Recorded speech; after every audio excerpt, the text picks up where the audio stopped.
दोस्तों, स्वागत है आप सबका आपके अपने YouTube channel VK memorial centre में। तो आइए आज हम लोग जीके से यानी सामान्य जागरूकता से कुछ प्रश्नों को करने वाले हैं। तो आइए हम लोग शुरू करते हैं पहले प्रश्न के साथ से। तो आज का पहला प्रश्न है, नालंदा विश्वविद्यालय की स्थापना किसके द्वारा की गई थी? तो इसमें पहला ऑप्शन है चंद्रगुप्त, दूसरा बी ऑप्शन है कुमारगुप्त और सी ऑप्शन है समुद्रगुप्त और डी ऑप्शन है हर्षवर्धन। तो इसमें से चारों ऑप्शन से कौन सा सही ऑप्शन होगा? तो इसमें जो इसका बी ऑप्शन है वो सही हो जाएगा, क्योंकि नालंदा विश्वविद्यालय की स्थापना का जो श्रेय है वो गुप्त शासक कुमारगुप्त प्रथम को दिया जाता है। कुमारगुप्त प्रथम जो थे वो 414 और से 55 ईस्वी तक अपने पिता चंद्रगुप्त द्वितीय के साथ, मतलब अपने पिता चंद्रगुप्त द्वितीय के बाद राजगद्दी पर बैठा था। इसके शासनकाल में गुप्त वंश की शक्ति अपनी चरम सीमा पर पहुंच गई थी। तो इसलिए इसका ऑप्शन जो होगा बी सही हो जाएगा। अगला प्रश्न है, निम्नलिखित में से किसे भारत रत्न और निशाने पाकिस्तान मिला है? तो इनका पहला ऑप्शन है अयूब खान, बी ऑप्शन है मौलाना अब्दुल कलाम आज़ाद, सी ऑप्शन है लाल बहादुर शास्त्री और डी ऑप्शन है मोरारजी देसाई। तो इनमें चारों में कौन सा आंसर सही होगा? तो इसमें जो डी ऑप्शन है मोरारजी देसाई, ये ऑप्शन इसका सही हो जाएगा, क्योंकि भारत के पूर्व प्रधानमंत्री जो थे मोरारजी देसाई को वर्ष 1991 में भारत रत्न तथा वर्ष 1988 में निशाने पाकिस्तान से सम्मानित किया गया था। भारत रत्न भारत का सर्वोच्च नागरिक सम्मान होता है, जबकि निशाने पाकिस्तान का सबसे बड़ा नागरिक पुरस्कार है। तो इसलिए इसका डी ऑप्शन सही हो जाएगा। अगला प्रश्न पे आते हैं हम लोग। अगला प्रश्न है, किस मौसम या परिस्थिति में सड़कों पर लगे तार कब आसानी से टूट जाते हैं? तो इसमें चार ऑप्शन हैं, ए ग्रीष्मकाल, बी शीतकाल, सी ऑप्शन है बारिश के मौसम में और डी ऑप्शन है व्यस्त ट्रैफिक के समय। तो इन चारों में से कौन सा ऑप्शन सही होगा बताएंगे? तो इसका बी ऑप्शन सही हो जाएगा, शीतकाल, क्योंकि शीतकाल में सड़कों पर लगे तार जो होते हैं आसानी से टूट जाते हैं, क्योंकि सर्दी के मौसम में तार सिकुड़ने लगते हैं और अधिक खिंचाव होने से तार टूट जाते हैं। तो इसलिए इसका बी वाला ऑप्शन सही हो जाएगा। अगला प्रश्न है, विश्व का सबसे छोटा मेढक किस वर्ग का है? इसके चार ऑप्शन है, पहला है पेडोफ्राइन, दूसरा है पेपोब्राइन और तीसरा है बेडोश्राइन और चौथा है आप्टीफ्राइन। तो इसमें कौन सा सही ऑप्शन हो जाएगा? तो इसका जो पहला ऑप्शन है पेडोफ्राइन, यह सही हो जाएगा, क्योंकि विश्व का जो सबसे छोटा मेढक होता है वह पेडोफ्राइन वर्ग का है। इस मेढक की लंबाई 8 से 9 मिलीमीटर तक होता है। इस मेढक को वर्ष 2011 में न्यू गिनी के दक्षिणी पूर्व में खोजा गया था। तो इसलिए इसका जो पहला ऑप्शन है वो सही हो जाएगा। अगले प्रश्न पे आते हैं हम। अंतर्राष्ट्रीय डेलीगेट दिवस किस तिथि को मनाया जाता है? तो इसका पहला ऑप्शन है 23 अप्रैल, दूसरा है 24 अप्रैल, तीसरा ऑप्शन है 25 अप्रैल और 26 अप्रैल। तो ये डेलीगेट दिवस, जो अंतर्राष्ट्रीय डेलीगेट दिवस है, ये कब मनाया जाता है? तो ये इसका जो तीसरा ऑप्शन है 25 अप्रैल, ये सही हो जाएगा। प्रतिवर्ष यानी कि हर वर्ष 25 अप्रैल को अंतर्राष्ट्रीय डेलीगेट दिवस मनाया जाता है। इस दिन को मनाने का जो उद्देश्य है, विश्व भर के संयुक्त राष्ट्र के सदस्य देशों के प्रतिनिधि व प्रतिनिधिमंडल की भूमिका के विषय में जागरूकता पैदा करने के लिए किया जाता है। इस दिन को मनाने की शुरुआत वर्ष 2020 में की गई थी। वर्ष 2021 के लिए इस दिवस की जो थीम थी वह थी interested by the people of the world है। अगले प्रश्न पे हम लोग आएंगे। शोध और प्रशिक्षण का कार्यक्रमों के लिए 1982 में भारतीय वन्य जीवन संस्थान की स्थापना कहाँ की गई थी? इसका पहला ऑप्शन है भुवनेश्वर, बी ऑप्शन है मेरठ, सी ऑप्शन है देहरादून और डी ऑप्शन है नीलगिरी। तो इसमें कौन सा सही हो जाएगा आप लोग बताएंगे। तो इसमें जो प्रश्न है वर्ष सी जो है देहरादून, तो इसको वर्ष 1982 में भारतीय वन्यजीव संरक्षण संस्थान की स्थापना देहरादून में की गई थी। यह संस्थान पर्यावरण एवं वन मंत्रालय के प्रशासनिक नियंत्रण के अधीन स्वायत्तशासी संस्थान है, जिसे वन्य जीव संरक्षण के क्षेत्र में प्रशिक्षण एवं अनुसंधान संस्थान के रूप में मान्यता दी गई है। तो इसलिए इसका सी ऑप्शन सही हो जाएगा।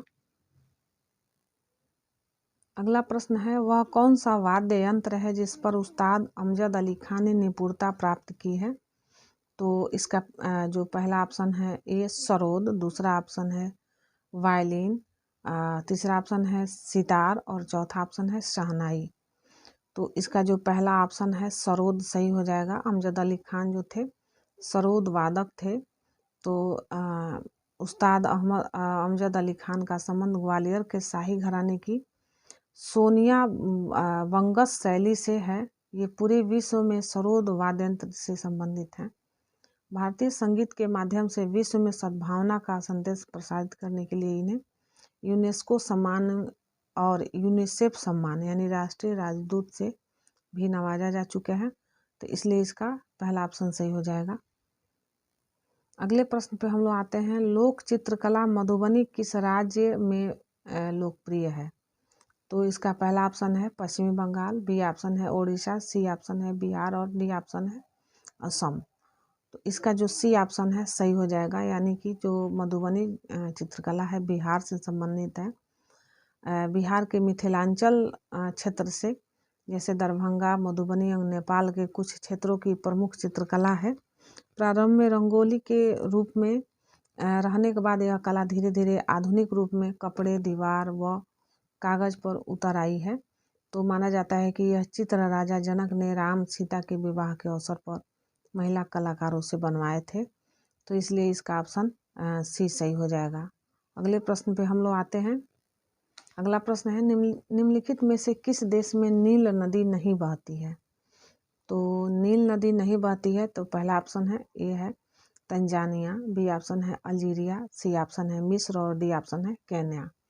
तो इसमें से चारों में से कौन सा सही ऑप्शन होगा। तो इसका जो बी ऑप्शन है वो सही हो जाएगा, क्योंकि यह नील नदी विश्व की सबसे लंबी नदी है और यह भूमध्य रेखा के दक्षिण से निकलकर उत्तर पूर्वी अफ्रीका से होकर भूमध्य सागर में गिरती है और इसकी लंबाई जो है वह 6650 किलोमीटर है। जो नील नदी है यह basin Tanzania, Burundi, Rwanda, Congo और लोकतांत्रिक गणराज्य केन्या, युगांडा, दक्षिण सूडान और इथोपिया, सूडान और मिस्र में विस्तृत है। तो इसलिए इसका जो ऑप्शन है बी यही सही हो जाएगा, अल्जीरिया। अगला प्रश्न है, निम्नलिखित में से कौन सी धातु स्वतंत्र अवस्था में पाई जाती है। पहला ऑप्शन है एल्यूमिनियम, बी ऑप्शन है सोना, सी ऑप्शन है लोहा और डी ऑप्शन है सीसा। तो इसका जो बी ऑप्शन है वह सही हो जाएगा, क्योंकि सोना प्रायः मुक्त अवस्था में पाया जाता है। यह आग्नेय चट्टानों में बहुत सूक्ष्म मात्रा में वितरित रहता है, परंतु समय के साथ साथ क्वार्टर्ज नलिकाओं में से इसकी संख्या यानी मात्रा में वृद्धि हो जाती है। प्राकृतिक प्रक्रियाओं यानी क्रियाओं के फलस्वरूप कुछ खनिज पदार्थों के अयस्कों में भी स्वर्ण की कुछ मात्राएं पाई जाती हैं। तो इसलिए इसका बी ऑप्शन सही हो जाएगा। अगले प्रश्न पे हम लोग आते हैं, सीसा का सबसे महत्वपूर्ण अयस्क है। पहला ऑप्शन है गैलेना, बी ऑप्शन है मैग्नेटाइट, सी ऑप्शन है पायरोलुसाइट और डी ऑप्शन है सीडेराइट।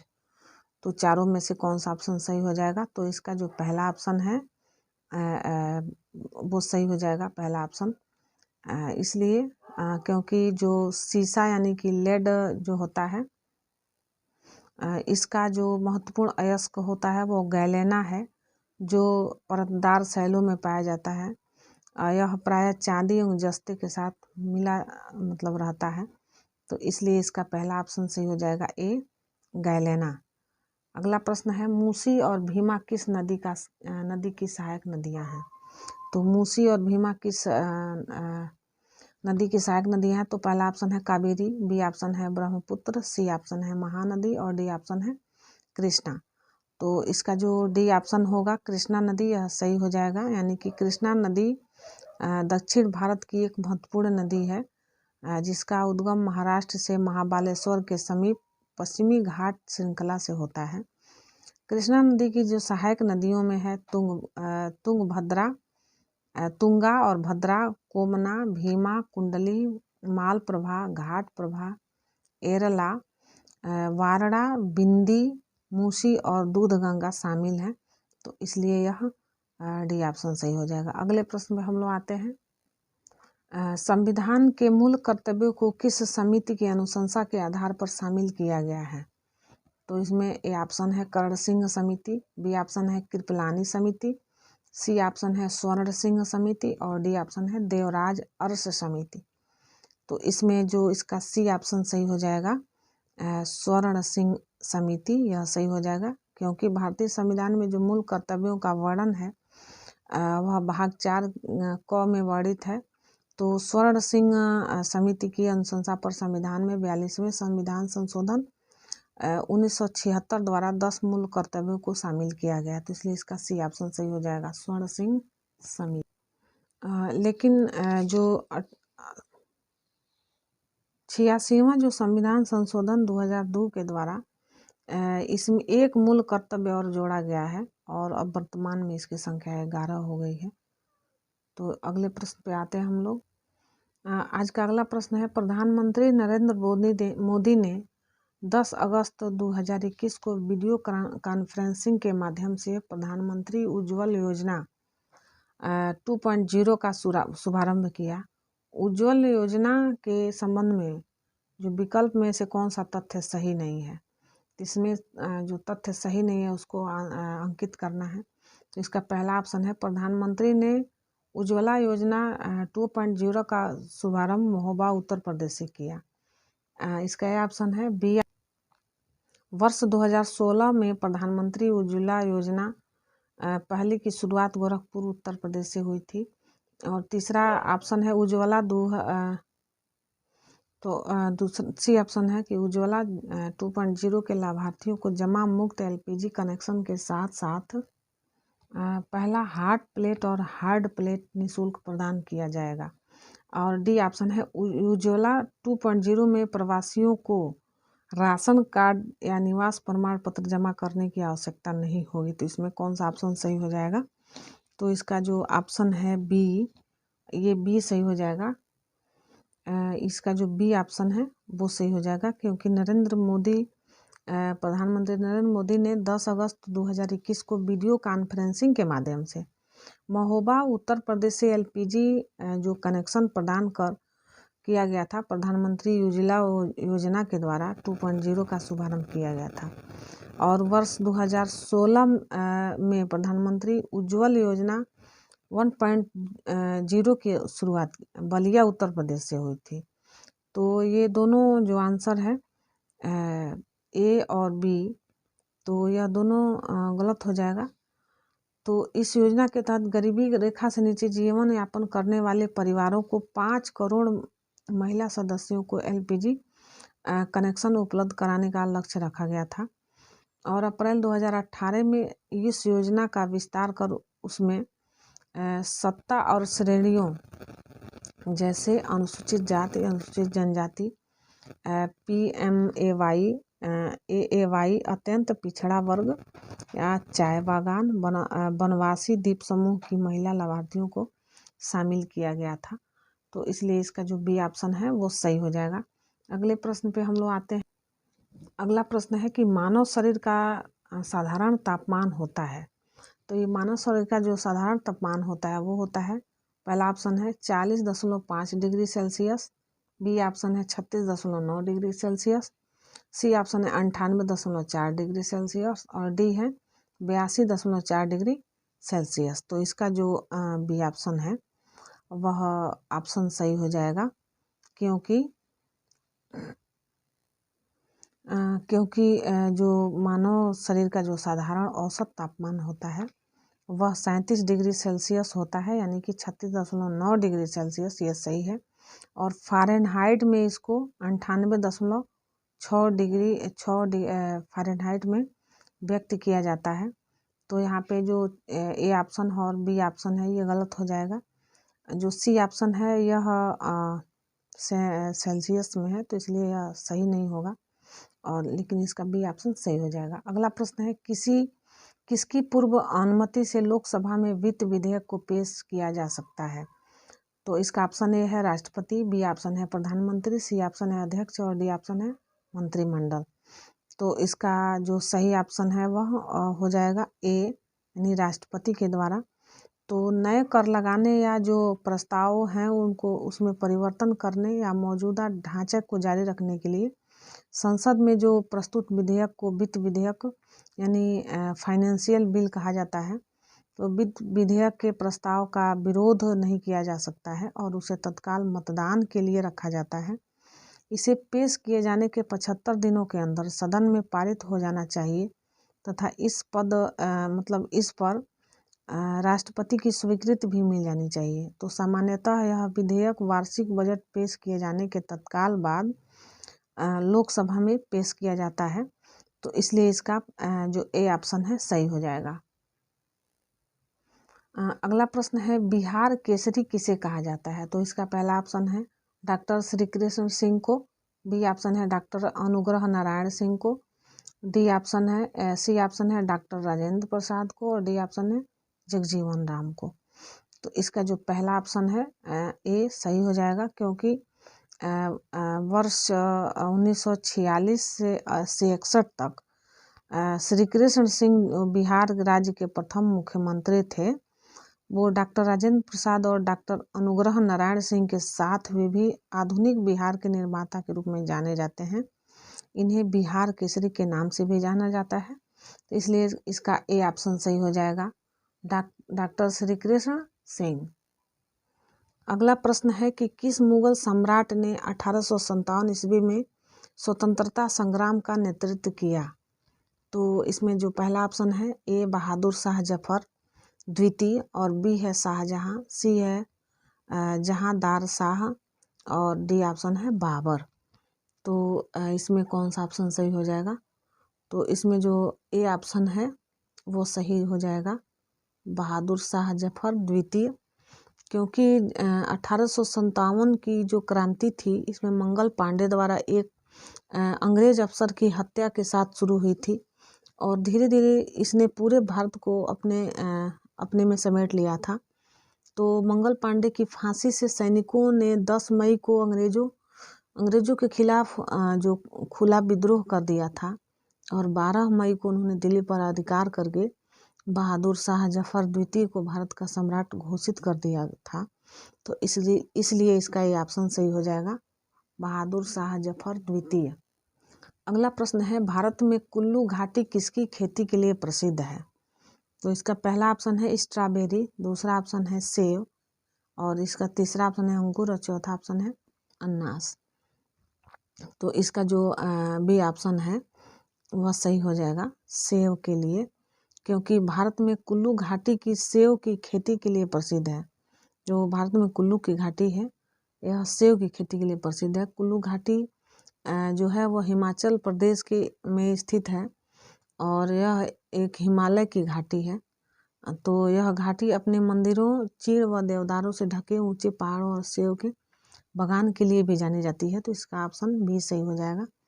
अगला प्रश्न है, आर्य समाज की स्थापना दयानंद सरस्वती ने 1875 में कहाँ की थी? तो इसका पहला ऑप्शन है ए दिल्ली, बी ऑप्शन है बम्बई और सी ऑप्शन है मद्रास और डी ऑप्शन है कलकत्ता। तो इसका जो बी ऑप्शन है वो सही हो जाएगा, क्योंकि जो आर्य समाज का हिंदू सुधार आंदोलन था इसकी स्थापना स्वामी दयानंद सरस्वती ने 1875 में बम्बई में मथुरा के स्वामी बिरजानंद की प्रेरणा से की थी। यह आंदोलन पाश्चात्य के प्रभावों से यानी कि पाश्चात्य के जो प्रभाव थे उसकी प्रक्रिया के फलस्वरूप हिंदू धर्म के सुधार के लिए प्रारंभ हुआ था। तो इसका ऑप्शन बी सही हो जाएगा, बम्बई। अगला प्रश्न है, टोक्यो ओलंपिक 2020 में भारत की महिला मुक्केबाज लवलीना बोरगोहेन ने 69 किलोग्राम भार वर्ग में कांस्य पदक जीता। तो लवलीना को सेमीफाइनल में किस महिला मुक्केबाज से ने पराजित किया था? तो इसमें जो पहला ऑप्शन है बुसेनाज सुरमेलेनी, बी ऑप्शन है लारेन प्राइस, सी ऑप्शन है केली एनी हैरिंगटन और डी ऑप्शन है इसरा इल्दिज। तो इसमें जो ऑप्शन सही है वो ए सही है, क्योंकि 4 अगस्त 2021 को टोक्यो ओलंपिक 2020 में भारत की जो महिला थी मुक्केबाज लवलीना ने महिलाओं की वेल्टर वेट स्पर्धा में 69 किलो भार वर्ग में कांस्य पदक जीता था। तो लवलीना की सेमीफाइनल मुकाबले में तुर्की की विश्व चैंपियन बुसेनाज सुरमेलेनी ने पराजित किया था। तो इसलिए इसका बी ऑप्शन सही हो जाएगा। अगला प्रश्न है, भारतीय संविधान में कितने मौलिक कर्तव्य शामिल किए गए हैं? तो इसका पहला ऑप्शन है ए ऑप्शन है 9, बी ऑप्शन है 10, सी ऑप्शन है 11 और डी ऑप्शन है 12।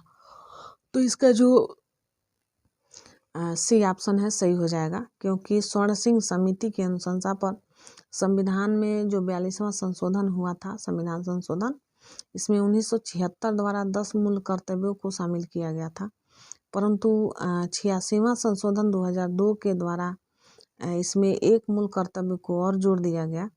तो अब इसकी संख्या जो है वह 11 हो गई है, इसलिए इसका सी आंसर सही हो जाएगा। अगले प्रश्न पे हम लोग आते हैं, कांच प्रवलित प्लास्टिक बनाने के लिए किस प्रकार के कांच का प्रयोग किया जाता है? तो इसका जो पहला ऑप्शन है पायरेक्स कांच, बी ऑप्शन है फ्लिंट कांच, सी ऑप्शन है क्वार्टर्ज कांच और डी ऑप्शन है रेसा कांच। तो इसमें कौन सा आंसर सही हो जाएगा? तो इसका जो डी ऑप्शन है वो सही हो जाएगा, यानी कि रेसा कांच, यानी कि रेसा यानी कि फाइबर ग्लास जो होता है, रेसा कांच एक फाइबर प्रबलित बहुलक है जो कांच के महीन तंतुओं द्वारा प्रबलित प्लास्टिक मैट्रिक्स से बना होता है। इसे GFK के नाम से भी जाना जाता है। तो रेसा कांच एक हल्का, अत्यंत मजबूत और पुष्ट सामग्री है, इसलिए इसका डी ऑप्शन सही हो जाएगा, रेसा कांच। अगले प्रश्न पे हम लोग आते हैं। अगला प्रश्न है, नॉर्वे की संसद को कहा जाता है? तो पहला ऑप्शन है रिक्सडॉग, बी ऑप्शन है कोर्टेक्स, सी ऑप्शन है ड्यूमा और डी ऑप्शन है स्टोटिंग्स। तो इसमें कौन सा ऑप्शन सही होगा? तो इसका जो डी ऑप्शन है वो सही हो जाएगा। जो नॉर्वे की संसद है स्टोटिंग कहा जाता है, जिसके सदस्य हर 4 वर्ष बाद चुने जाते हैं और यह नॉर्वे में राजनीतिक बहस और निर्णय लेने का सर्वोच्च क्षेत्र है, तो इसलिए इसका डी ऑप्शन सही हो जाएगा। अगले प्रश्न पे हम लोग आते हैं। अगला प्रश्न है, भारत की सबसे पुरानी रेलगाड़ियों में से एक हावड़ा कालका मेल का नाम बदलकर क्या कर दिया गया है? तो यानी कि भारत की जो सबसे पुरानी रेलगाड़ियों में से हावड़ा कालका मेल का नाम बदल के क्या रखा गया है? उसमें पहला ऑप्शन है सुभाष एक्सप्रेस, बी ऑप्शन है नेताजी एक्सप्रेस, सी ऑप्शन है बोस एक्सप्रेस और डी ऑप्शन है कोलकाता एक्सप्रेस। तो इसका जो ऑप्शन बी है वो सही हो जाएगा, क्योंकि प्रतिष्ठित जो हावड़ा कालका मेल रेलगाड़ी का नाम स्वतंत्रता सेनानी सुभाष चंद्र बोस के सम्मान में इसका नाम बदलकर नेताजी एक्सप्रेस रख दिया गया है। इस रेलगाड़ी ने वर्ष 1866 में कलकत्ता, मतलब ब्रिटिश भारत की जो राजधानी थी उस समय, और दिल्ली के बीच अपना परिचालन शुरू किया था। तो इसका जो बी ऑप्शन है सही हो जाएगा। तो हम लोगों ने आज GS से हम लोगों ने प्रश्नों को हल किया। तो आप लोगों को यह सेशन कैसा लगा? अगर आप लोगों को अच्छा लगता है तो कमेंट करिए, लाइक सब्सक्राइब करिए और इस वीडियो को शेयर भी करिए और इसी तरह से इंटरेस्टिंग वीडियो का आनंद लेते रहिए। और फिर मिलते हैं हम लोग अगली ऐसे ही इंटरेस्टिंग जीके वीडियो के साथ। तो तब तक के लिए थैंक यू वेरी मच।